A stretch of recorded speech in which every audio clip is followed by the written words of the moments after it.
All right, and welcome to the BSP, Best Student Podcast, hosted by myself, V-Man, and Joseph sitting opposite me.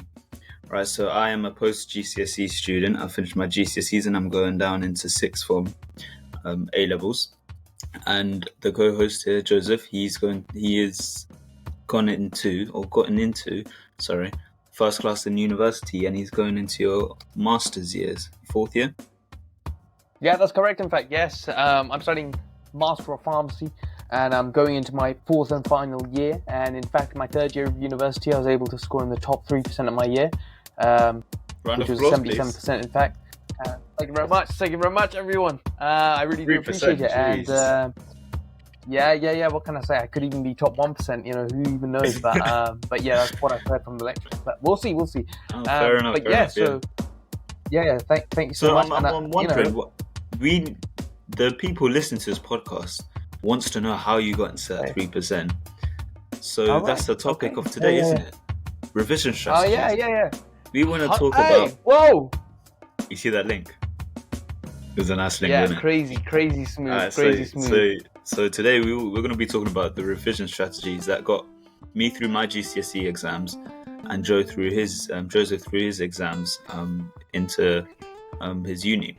So if you start off, because I know just generally speaking about revision strategies, any student going to school, whether they're GCSE or A-levels or even going into uni, they've heard so many revision strategies in their time at school that they probably still haven't figured out, or hopefully will figure out the one that best suits them specifically after listening to this, because we amongst ourselves have tried out all, if not at least most of the revision strategies and failed in a couple of them. So we can tell you what worked for us and what didn't work for us. But that's not to say, and I'm going to say it now, that's not to say that it's going to work for you, because it's just a matter at the end of the day of trying it out and seeing which one works for you based on how your character is, what your timetable's like, all things like that. So if you get started, let's get a move on. Joe, if you want to start off with just any tips, it doesn't have to be revision strategy, but any tips when it comes to revision in general, or when people are about to sit the exam the day before, anything like that, that you think is really important. Yeah, sure. Yeah, so very superficially, just to begin, I think with revision, I think it's built off the foundation of a level of consistency. I think revision could mean a lot of things in several different, respects. With respect to me and V-Man, I think we have a common ground in that we're quite led by science. We're quite led by recall strategies, very much that sort of thing. At the end of the day, 100%. I think at the end of the day, I ultimately want to be able to help anyone and everyone that I can, and not just necessarily people within the area that we are focusing on. What I mean by that is, with anything that you do, putting 50% effort, I think, is already proving a huge detriment to yourself. I think in anything that you do, particularly when it comes to revision, ultimately at the end of the day, you want to be creating resources that you'll be looking back on, hopefully, whether that would be a day before your exam, a week before your exam, a month before your exam even. Ultimately, you don't want to be redoing the notes or flashcards or mind maps, which you have ultimately spent time over creating, right?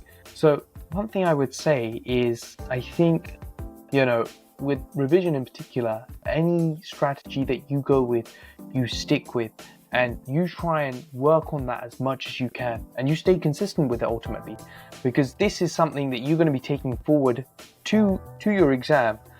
You're taking on all that knowledge, which ultimately you've invested so much time into creating these resources. I think at that point, it's ultimately just staying consistent and just working on your craft, and that's with respect to everything and anything. Exactly. And even if you're someone who's taken like a essay-based subject, history, English for A-levels or GCSE, and you want a bit of help with revising for that, I think the advice, despite us being mainly, like you said, science-led students, I think that any revision strategy, if done properly, or like you said, consistently, is going to be useful for any subject that you're studying. Okay. So don't come No, into this 100%. thinking, oh, this is just for science students or medical students or even people studying pharmacy or pharmacology. This could be definitely and is definitely useful for any type of student. Exactly. No, 100%. So yeah. I think one thing I want to say as well is that ultimately, at the end of the day, you know, I think with this sort of thing, starting early is always the best thing that you can do. All right. So you're starting your GCSE course in year 10, you know, you want to get ahead of the game, but it's not necessarily all about getting ahead of the game. It's ultimately trying to build that bigger picture, laying that pathway, laying that foundation ultimately, because with a solid foundation, you can ultimately create the highest and largest skyscraper you want to. You know, whether that be the Burj Khalifa or the Eiffel Tower. Eiffel Tower isn't necessarily that large for that matter.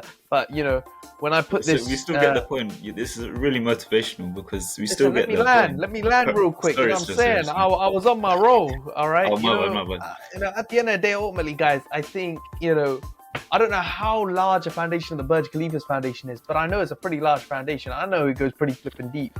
But that's something you guys need to take into account as well. You know, foundation is our number one priority. That's really good. But yeah, all right. You know what? Let me just let me ask you a question, B-Man. Now that we're on this subject, what is the best way? Let's say you could change. You know, okay. You know what? We're gonna have to edit some parts. All right. If there's okay, you know what? You're gonna have to edit that part out too. All right, my question. It's a question. Yo, let me land real quick.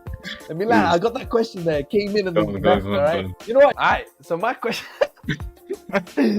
Not bad. My question to you, man. All right. Please, yes. Tell me a bit about the revision strategies that you've utilized, just superficially. What kind of revision strategies you've utilized, and then we'll go back and forth on them. All right. All right. So we can tell me some of the things that you've done.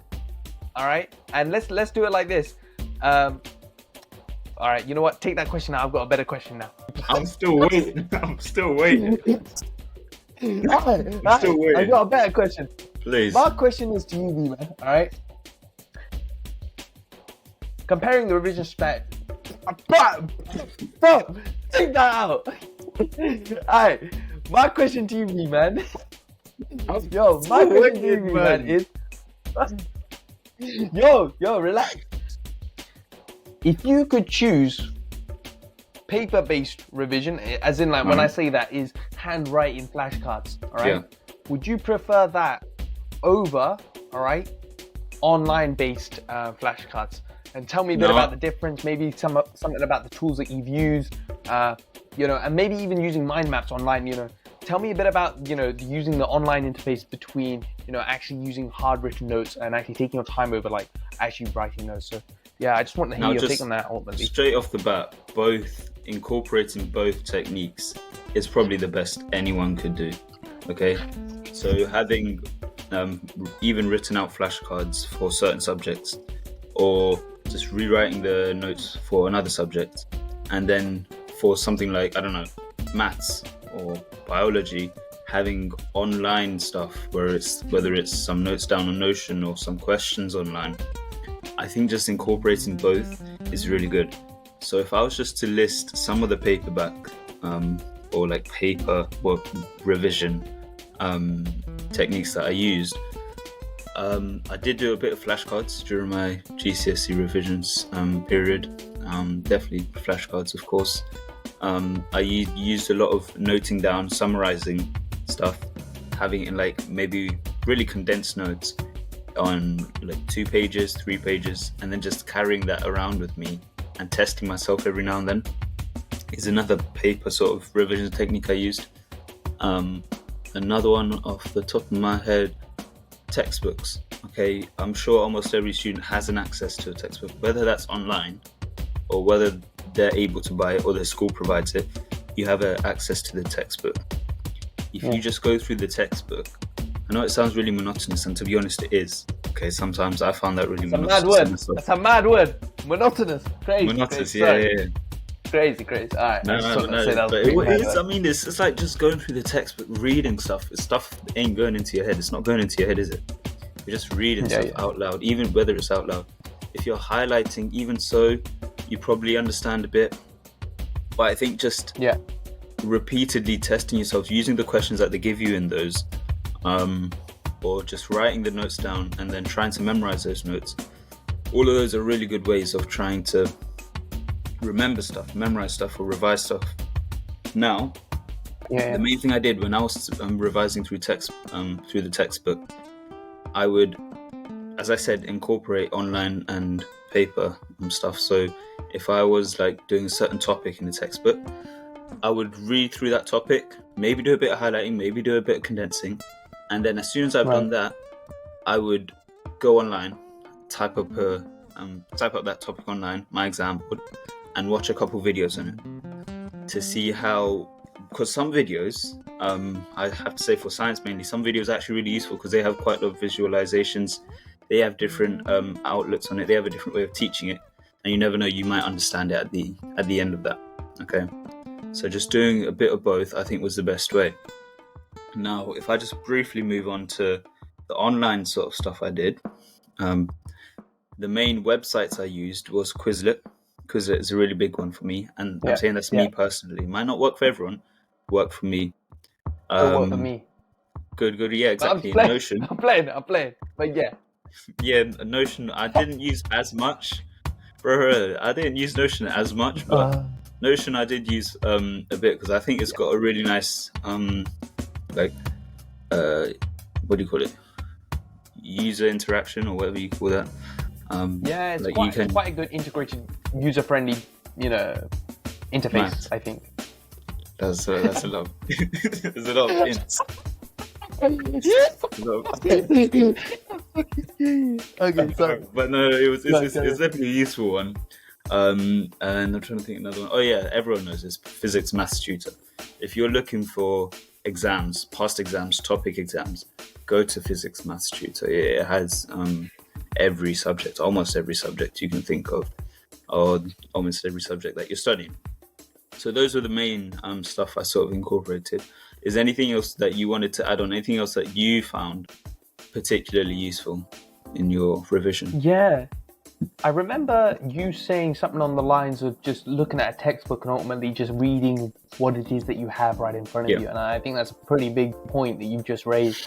And I think that's something we've all fallen for at some point. This is this huge trap within learning. We all have to learn one day. Ultimately, there might be some of you out there, very few of you, but there might just be some of you who just look at a book, read it, and it sticks to you. Which, props to you. That's not me. I wish I could do that, but ultimately, it's something that just doesn't necessarily apply to the vast population. But let me say one thing. I think one thing about this revision strategy, I think it's huge in the amount of time that it takes up, but it's not proportional in what it gives back. What I mean by that is ultimately you can read through something, but it won't necessarily stick. And your level of understanding of that concept is not necessarily going to stick either, because nor have you made any notes on it. You haven't exactly tested yourself on it either. You could be daydreaming and you could read. That's something I do a lot, all right? I don't know if anybody... I've done that. Do you do it, man? The number of times I've read the first paragraph of a topic and I've had to read 10 or 12 times because I'm like, what are they talking about? Wait, my mind's gone somewhere else, I can't lie. And I've had to read 15 different times. And then I only understand it by the time the lesson's done or something. Yeah. It's exactly. such a time waster. It's huge. I think it's big in saying that it's a form of passive learning. Ultimately, you're in a diffused state. You're not necessarily being able to take on the information that you're actually, what's faced in front of you. Ultimately, you're trying to break down the information that you have into smaller chunks. And revision strategies help with that hugely. I think there are two aspects of going with it. That's why I've asked V-Man the question I've asked him, because, ultimately you can write stuff down, which helps some people. And I think that's hugely helped me throughout university, because the vast amount of information that you have to digest, it's frankly ridiculous. But there are ways around it. I think that's why online notes come in hugely. It comes in clutch, as some may say for those manual transmission users out there. It comes in clutch, Particularly You're Notion. saying that because you I got your did driver's point out. license recently. Yeah, you already know how Come it is. on. Yeah, but with insurance, with insurance at like 2 to Alright. 4K or something, best believe I'm not going to be driving for the next 5 years, So Yeah, I and I might wouldn't just be believe taking it. my test again. As I said, I ain't gonna believe it until I get in that car with you and I don't die after I get out. Bro, let me tell you Before I something, get out, sorry. You're probably going to be hitting the roads very soon, all right? And I'm going to be losing my skills. But best believe, I'm getting back on the scene, Alright. They call me D Toretto for a reason. D Toretto being not that I have Tourette's, anyway, Dominic I'm sorry. Toretto at a Okay. I interrupted your flow. You Carry just on, please. spoke over my I'm sorry. beautiful Just carry on, man. piece. I did. Carry on. I will. You want I a good will, view? but Okay. I was rolling, bro, and you I'll just mute myself. blocked I'll me mute off. myself, please, sir. No problem. You know what? I actually lost my track. You know what? Come back to me. Yeah.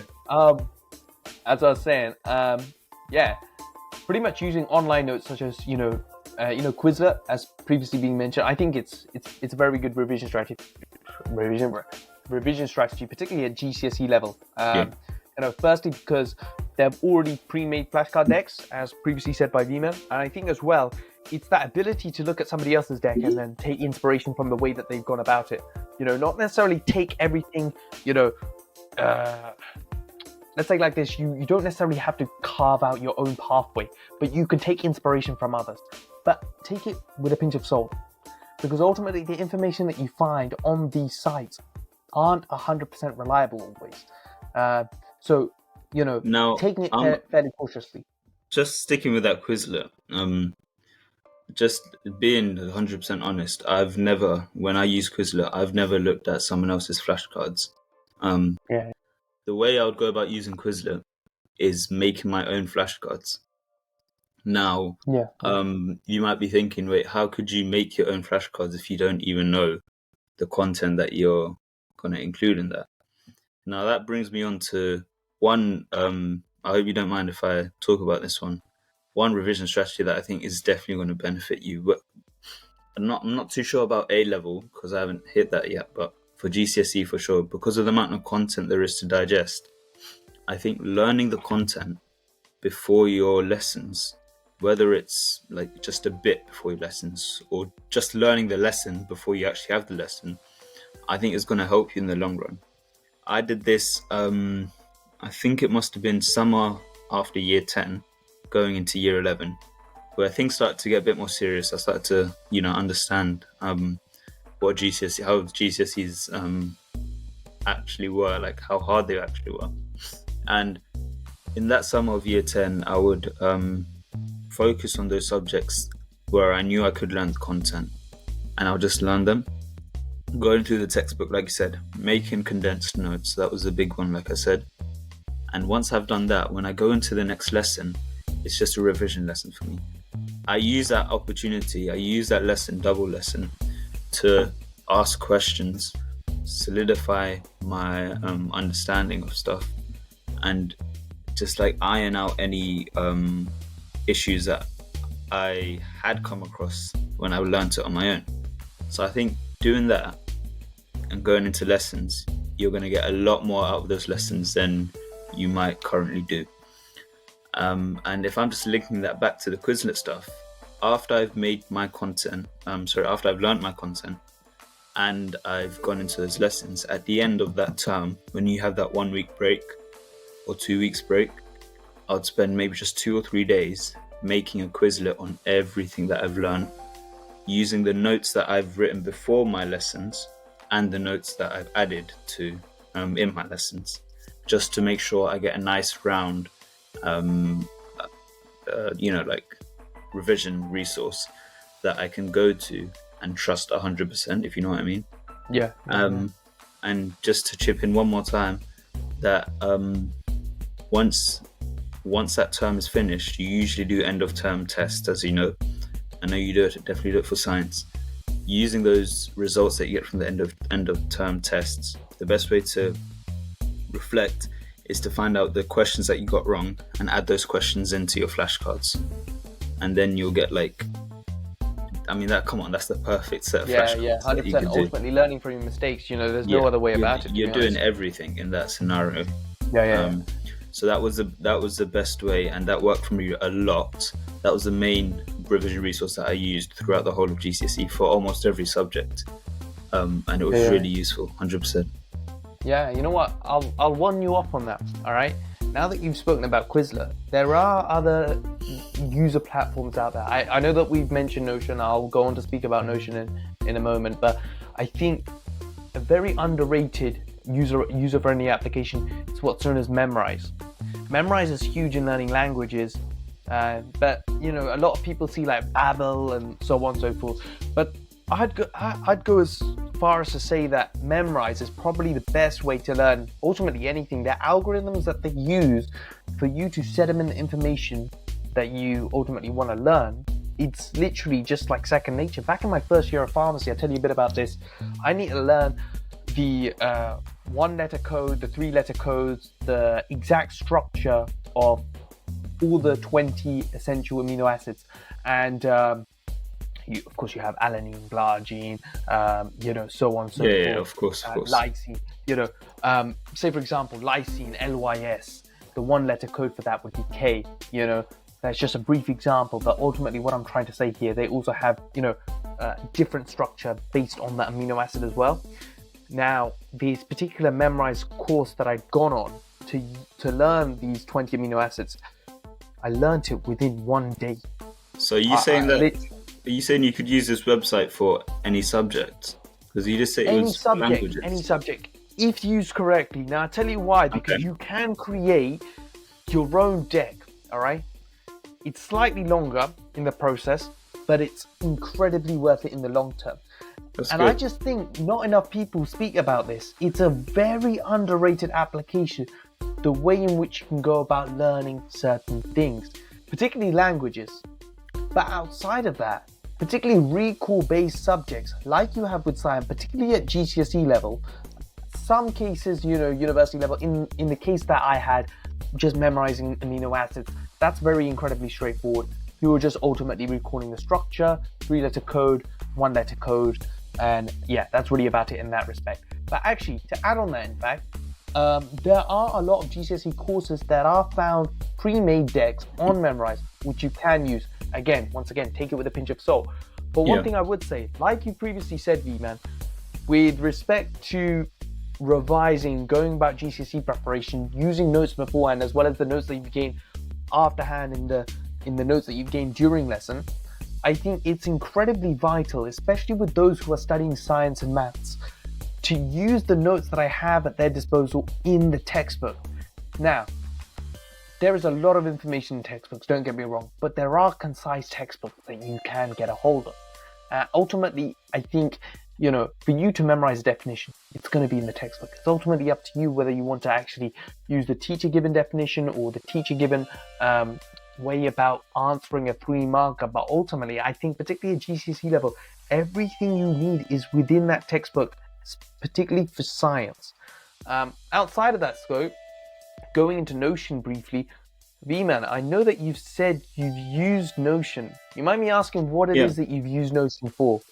So I actually didn't use Notion for any of my science or maths. It was for music, which I found was my hardest GCSE that I sat. It's quite surprising. Wow. No, I mean, it's because it's a funny story, but I basically chose music thinking that I was a really good musician, and then I went into the class and found that while everyone else was like grade 8 and 5 different instruments, I'm sitting here grade 2 and 1. Okay, so I got a bit too ahead of myself. So, but I can't lie, Notion, as I said, I used everything, right, Notion, Quizlet, everything to catch up on music, and it helped me very much. But if I'm going into Notion, the reason why I use Notion for music is because it has a really good toggle feature, which allows you to ask questions, type in your questions and reveal the answer after.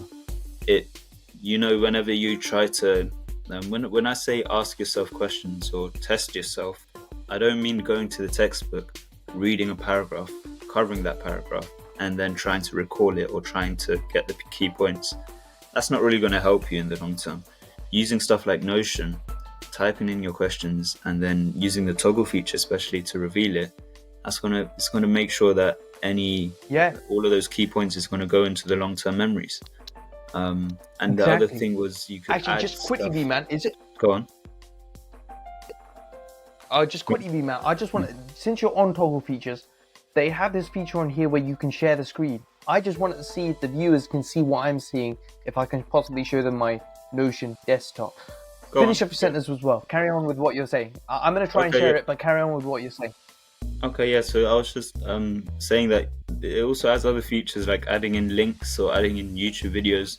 So if you're in a certain topic, so for music, for instance, I was struggling particularly with music when it comes to certain. So basically, in music, they give you 8 separate songs and they ask you to study them in detail, or at least in the example that I studied. And when I was trying to revise those 8 different songs, I was finding it difficult to find the music sheet for those 8 or one of those songs, and then ask myself questions for the music sheet. But with Notion, I was able to take a picture of the score with all the notes in, and then paste it into my Notion page and not annotate properly, but ask questions around it as if I've annotated it. And I found that really useful because I had the score in front of me there and I had my questions around it. So that means that if I'm trying to revise on the bus or anything like that, I don't need to get out my music folder and look for my music sheet. I can just go on my phone, go onto my Notion page. I have the music sheet in front of me there, and have questions around it that I found particularly difficult. So I think Notion is really good at trying to bringing all sorts of resources together into one page. So even YouTube videos that you found useful in that topic, you can bring in and paste it in the topic that you're writing up on Notion. So yeah, that was the way I used it. I probably, to be honest, I still probably haven't used it to its limits. So there's definitely more stuff that you could do with Notion. So I definitely recommend that.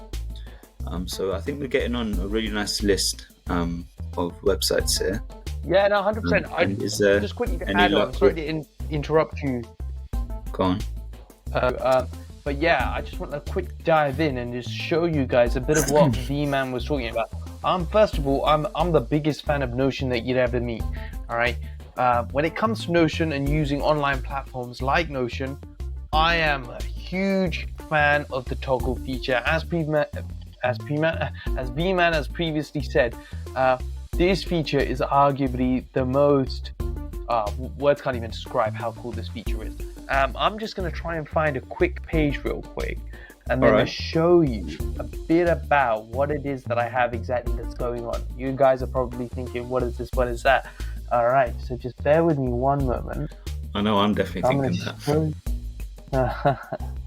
All right, perfect. Am I sharing my screen right now? Can everybody see my screen? I can, yes, I can. Perfect, all right. They can, but I can. Perfect. They should be able to see it as well.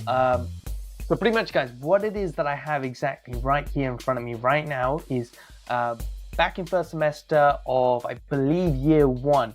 I've had a series of lectures and study packs as well as a series of textbooks which I've gone through and ultimately collated the biggest user-friendly guide in, pharmacy for that matter.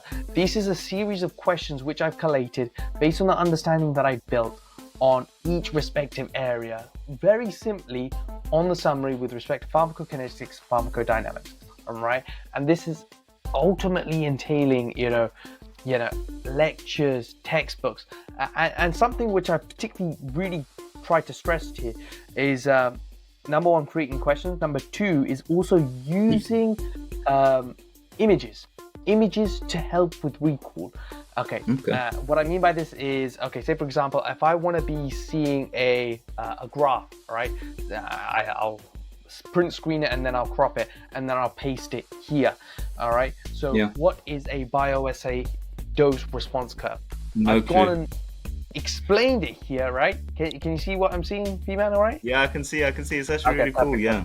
Yeah. So what it is that I have exactly here is ultimately the answer to the question, and as well as this, I've supported it with something, the graph ultimately from the lecture which I was watching it from. I think this will be huge, especially in aiding in your learning and as you're going about things. It'll play an incredibly huge role in how you're able to retain the information. Because ultimately, at the end of the day, you're just pressing the toggle, you're reading the response, and then once you understand what it is that you're trying to cover, ultimately, you say you've gone through all these toggles, right? It's ultimately just staying consistent and just going through it again and again and again. It's just remaining consistent, and so that you have that aspect of making essentially the information that you have right in front of you stick to your brain in the long term. So ultimately contributing to long-term memory. And as well as this is a huge example, a perfect example for that matter, of active recall. I can't believe we haven't even raised this yet. This is active recall.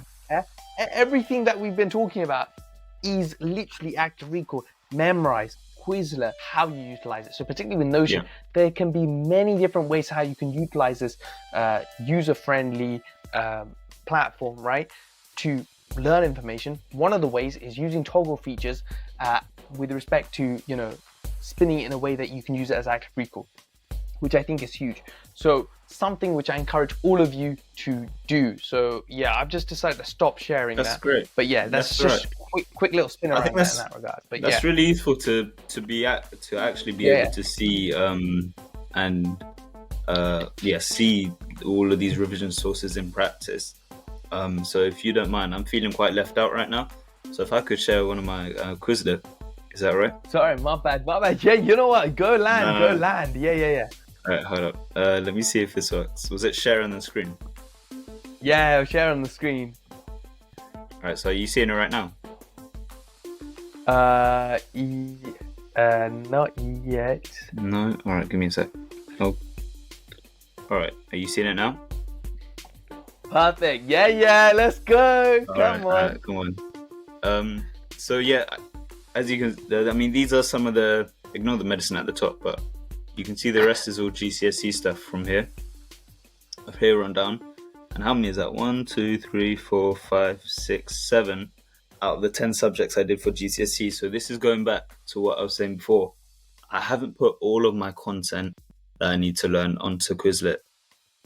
It's only just a couple of my subjects, or most of my subjects, the ones that I really find difficult, or the ones that I can utilize Quizlet to its best possibility. So if you take one subject, so if you take let's take geography for instance, because it's got the most. You can see these are all of the topics that I've studied in geography, or at least most of them. And if I go to, let's go resource management, which is one of the topics, these are all self-made. So I've utilized all of the content I've learned beforehand and in the lessons, as well as the tests I've done at the end of the term, to make a well-rounded resource that I can go back to and 100% trust that it covers the whole topic. So these are just some of the, mainly with geography. The reason why I went to Quizlet is because there's a lot of stats to remember with geography. So you can see what percentage of this, or what's the stat for this. So it was really useful in that sense. And the thing is, with these flashcards, I was able to go back to my tests and see what questions specifically I got wrong, and then put them into the flashcard, so that when I come back to it and try to revise from it, I've got a question in there that I previously got wrong. So that is a method of actively trying to improve on previous mistakes, which is the whole point of revising, to be honest. If you're not improving, then there's no point in revising. Yeah. So 100%. Anyway, if I stop, that's just a piece just of quickly, one of the sets. Go on. Yeah.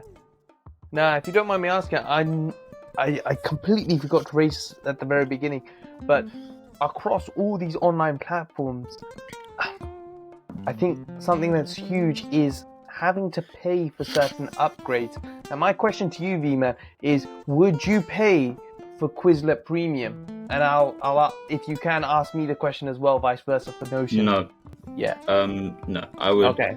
I would not, unless there's a specific feature that would benefit you a lot in revising. I don't think, especially with Quizlet, I don't think I was able to get through with revising using Quizlet fairly easily, and I had no problems with it. So honestly, Quizlet Premium is no need for it, to be honest. So yeah, I'm going to ask you that question then. What about Notion All right. Premium? All right, actually, now there's two ways you can go about it. If you are in full-time education, no problem, don't worry about it. If you aren't in full-time education, it's something that I'd highly suggest you look into if you do want to use Notion to help improve, I don't know, whether that would be logging, book summaries, or in some respect that you think Notion as a tool could genuinely help you improve productivity. All right, I think Notion as a tool is huge on improving productivity and time management in many different respects. But as well as this, Notion also has a tool which you can pay for premium, which is, I believe, Notion AI. Now, Notion AI, I think, is huge. The way it's been integrated into Notion, phenomenal. I think it's seamless. Of course, there are some mishaps here and there, but this leads me on to another point: ChatGPT and the use of ChatGPT to aid your learning. All right, that is a really big one, yeah. Exactly, and I think we could do a whole nother podcast on it. So I just want to briefly touch on it very quickly. Between Notion AI and ChatGPT, ChatGPT is free, something you could just sign up for. Notion AI, you in fact have to pay a premium for.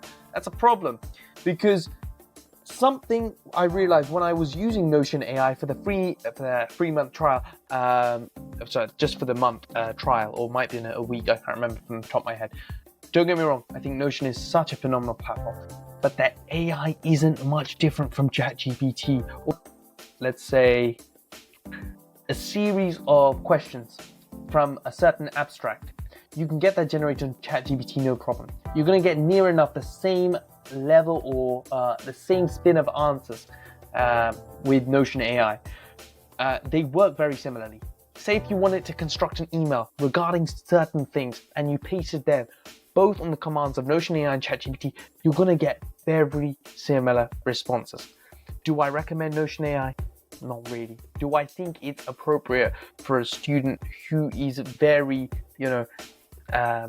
very cautious with how they spend their money? Yeah, I'd say stay away from Notion AI. Stick to ChatGPT if you do want questions generated. That's something we will go into next time. But actually, just quickly, I do want to say as well, just with respect to memorize as well, again, it's one of those things, as V-Man has already said, you don't really need to access really the full potential. The full potential of the platform is ultimately you staying consistent as a user. Yeah. And it's not the tool intrinsically. Come on, that's 101 piece of advice right there. Yeah. I think ultimately the tool is there, right? But buying or spending however much money you want is not going to ingrain the information well. If you spent the same amount of time, say, there might be some slight differences, right? Yeah. But say if V-Man, for example, say if he stayed consistent over a course of 4 weeks and at least once a day he did 1 hour, right? And let's say I did 2 hours, but I had all the premium features. Now, I tell you this one thing. V-Man is going to know pretty much everything to do with that subject through and through compared to myself. Because number one, although the premium features might help me slightly, it's not going to give me that overall edge.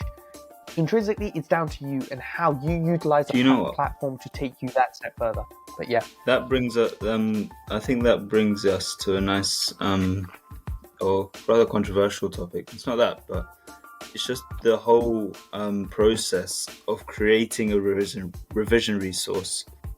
I think it's a really important skill to be able to time manage how long it takes you to, I think you touched on this briefly, how long it takes you to create that resource versus how much you're actually going to use it.